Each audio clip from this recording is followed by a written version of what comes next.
পরীর আশীর্বাদ। একটা ছোট্ট শান্ত গ্রামে একদম শেষ প্রান্তে থাকত এক গরিব পরিবার। তাদের ঘরটা ছিল কুঁড়ে ঘর, খড়ের ছাউনি, বাঁশের দেওয়াল আর সামনে একটা ছোট সবজি বাগান।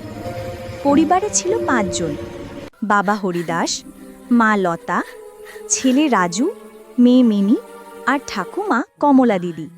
তারা গরিব হলেও খুব পরিশ্রমী আর একে অপরকে ভীষণ ভালোবাসত। বাবা হরিদাস প্রতিদিন সকালবেলা মাঠে চলে যেতেন চাষের কাজে। সূর্য উঠতেই তার কাঁধে থাকত কোদাল আর গলায় এক পুরনো গামছা। মা লতা সকালে উঠেই হাঁড়িতে ভাত বসাতেন, তারপর পাশের বড়লোকদের বাড়িতে রান্না করতে যেতেন। রাজু ছিল খুব দুষ্টু কিন্তু চটপটে বুদ্ধিমান, আর মিনি ছিল চুপচাপ স্বপ্নবাজ মেয়ে। আকাশের তারা দেখেই ভাবত, ইস, যদি একদিন একটা তারা আমাদের ঘরে নেমে আসতো। ঠাকুমা কমলা দিদি সারাদিন তাদের গল্প শোনাতেন।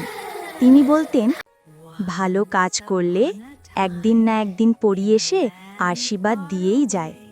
তখন রাজু হাসত, ঠাকুমা, পরী আবার সত্যি নাকি?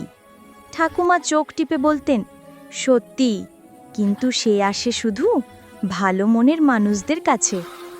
সেই বছর বৃষ্টি খুব কম পড়েছিল।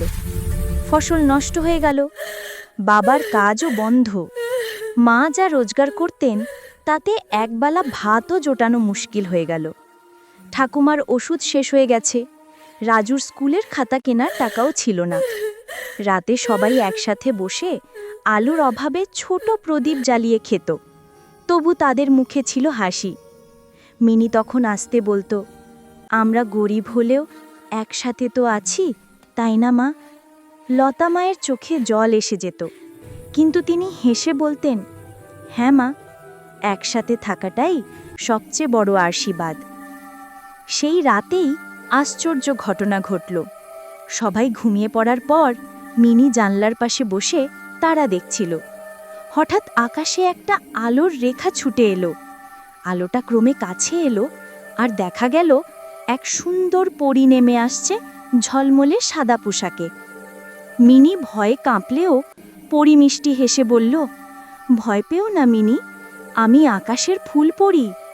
আমি তোমাদের ভালোবাসার পরিশ্রম দেখেছি, তাই এসেছি সাহায্য করতে। মিনি অবাক হয়ে জিজ্ঞেস করল, আমাদের সাহায্য? কিন্তু কিভাবে? পরী তার ডানার ঝিলিক থেকে একটা সোনালি ফুল বের করল। ফুলটা যেন চাঁদের আলোয় ঝলমল করছিল। পরী বলল, এই ফুলটাকে তোমরা ঘরের সামনে লাগাও, প্রতিদিন ভোরে জল দিও আর ভালোবাসা দিও। একদিন এর পাপড়ি খুলে যাবে আর তোমাদের জীবনে সুখ আসবে। এ কথা বলে পরী মিষ্টি আলোয় মিলিয়ে গেল। পরের দিন সকালে মিনি তাড়াতাড়ি উঠে ফুলটা মাটিতে পুঁতে জল দিল। বাবা, মা, রাজু আর ঠাকুমা সবাই অবাক হয়ে দেখল ফুলটা ধীরে ধীরে বড় হচ্ছে, একদিনেই যেন ছোট্ট গাছ। কয়েকদিন পর এক সকালে সূর্যের আলো পড়তেই ফুলের পাপড়ি খুলে গেল আর সেখান থেকে পড়তে লাগলো সোনার ছোট ছোট দানা। বাবা হতভম্ব হয়ে গেলেন। মা চোখে জল নিয়ে বললেন, এ যেন সত্যিই পরীর আশীর্বাদ। সেই সোনার দানা বিক্রি করে তারা প্রথমে ঠাকুমার ওষুধ কিনল, তারপর ঘর মেরামত করল। রাজু আর মিনি দুজনেই স্কুলে ভর্তি হলো। বাবা নিজের জমিতে আবার চাষ শুরু করলেন, আর মা গ্রামের দরিদ্র মানুষদের রান্না করে খাওয়াতে লাগলেন। মিনি প্রতিদিন সেই গাছটাকে জল দিয়ে মনে বলতো, ধন্যবাদ পরিদি, তুমি শুধু আমাদের নয়, সবার মুখে হাসি ফুটিয়েছ। ধীরে ধীরে সেই পরিবার পুরো গ্রামের অনুপ্রেরণা হয়ে উঠল। তারা যেভাবে ভালোবাসা, পরিশ্রম আর দয়া দিয়ে জীবন বদলেছে, সবাই বলতো, সত্যিকারের জাদু সোনার দানায় নয়, ভালো মনের মধ্যেই লুকিয়ে আছে। সেই থেকে গ্রামে একটা প্রবাদ ছড়িয়ে পড়ল, যার হৃদয় ভালো, পরী তার ঘরে একদিন না একদিন এসে আশীর্বাদ দিয়েই যায়।